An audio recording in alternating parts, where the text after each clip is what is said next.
Boa noite. Meu nome é Marco Antônio Melinda Agostini. Eu vou estar apresentando um pouco sobre o sequestro da independência, os 150 anos da independência, 1972, e a identidade nacional. Primeiramente, eu gostaria de começar com uma frase de Edmund Burke, que um povo que não conhece sua história está fadada a repeti-la. Tendo isso em vista, vamos entender um pouco da história do que estava se passando em 1972. Nessa época, quem estava governando o Brasil era o general Emílio Garrastazu Médici, e esse vai ser um dos piores momentos da ditadura. O AI-5 ele vai estar em vigor desde 1968, o que vai ter muita censura, uma vigilância constante e também um silenciamento forçado. Esses foram os anos que tiveram mais prisões e mais torturas também durante a ditadura militar. A situação econômica do Brasil nessa época, ela passava por um, entre aspas, milagre econômico, em que o PIB crescia em torno de cerca de 11% ao ano. São gerados também mais de 15 milhões de empregos, as exportações disparam, chegando a 6 bilhões de dólares.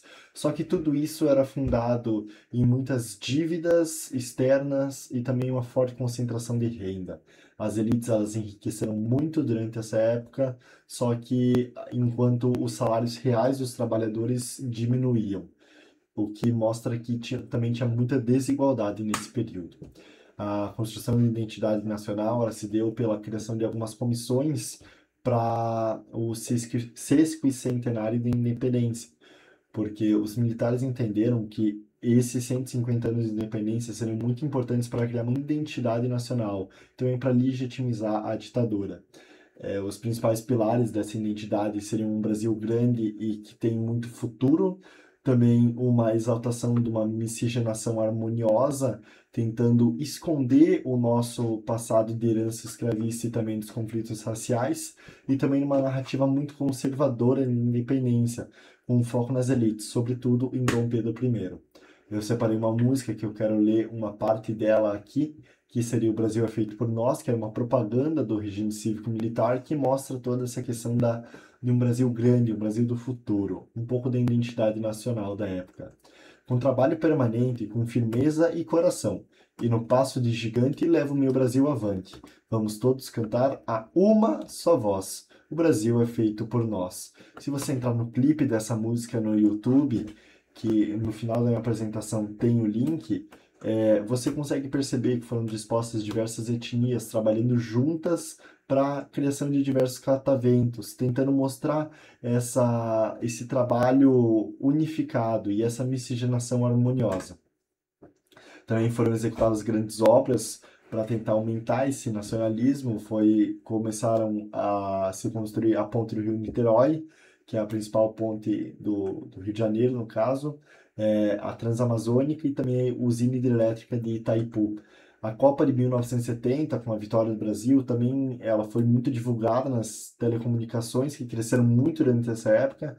A TV Globo, ela chegou a inaugurar algumas novas emissoras nesse tempo, e essa Copa, ela foi muito divulgada para mostrar uma nacionalidade, um nacionalismo mais exagerado, já que o Brasil ele teria a potência de se tornar a maior potência do mundo. Essa era a ideia.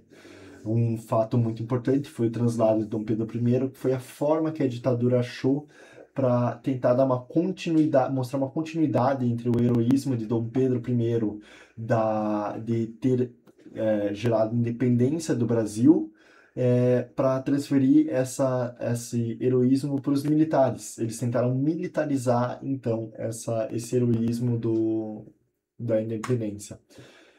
Nessa obra que eu coloquei aqui nesse slide, ela mostra essa ideia que a gente aprende na escola, de que o Dom Pedro I ele estava às margens do rio Ipiranga e ele vai brandir a sua espada e vai gritar independência ou morte.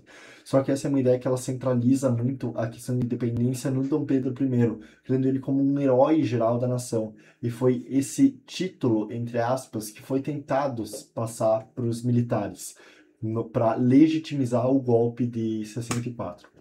Os principais objetivos desse sequestro estavam em legitimizar a ditadura militar. Então, eles utilizaram de censura de grandes tecnologias, como das telecomunicações, para tentar mostrar para o povo brasileiro que todas as censuras, todas as prisões, todas essas partes que seriam consideradas ruins para a população, como se elas não existissem, para assim tentar legitimizar essa ditadura. Como é que funcionou esse sequestro? Eles utilizaram do milagre econômico, das censuras e também desse espalhamento dessa ideia de um heroísmo dos militares pelo sequestro da independência para convencer a população no geral. E em adicional isso, eles ainda utilizaram o comunismo como um bode expiatório. Então, eles promoviam essa ideia de anticomunismo, que eles não poderiam sair porque senão o comunismo iria dominar o país.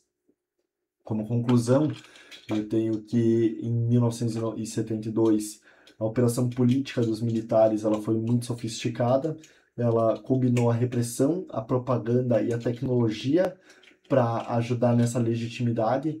Essa independência ela foi transformada em um mito útil para o autoritarismo.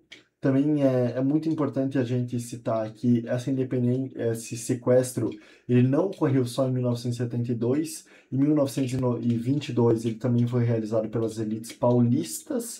E em 2022, que é uma coisa mais perto, no governo do Jair Bolsonaro, foi realizado também o translado do coração de, se eu não me engano, Dom Pedro I, para tentar mostrar esse heroísmo de certas partes quanto à independência do Brasil.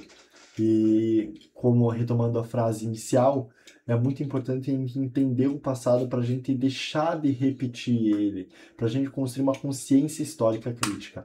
Como referências, eu utilizei a música O Brasil é Feito por Nós, que era uma propaganda do regime militar, também as músicas Este é um País que Vai para Frente, Bye Bye Brasil. Eu também utilizei alguns dos materiais disponibilizados pelo professor Matheus, como o PDF O Sequestro da Independência, de Carlos Lima Júnior, Lilia Schwartz e Lucy Stumpf. Também utilizei a frase de Edmund Burke e me baseei para entender um pouco mais as questões da ditadura no vídeo do Nostalgia e História, Regime e Ditadura Militar, focando mais no governo Médici. Essa foi a apresentação, muito obrigado pela atenção e é isso.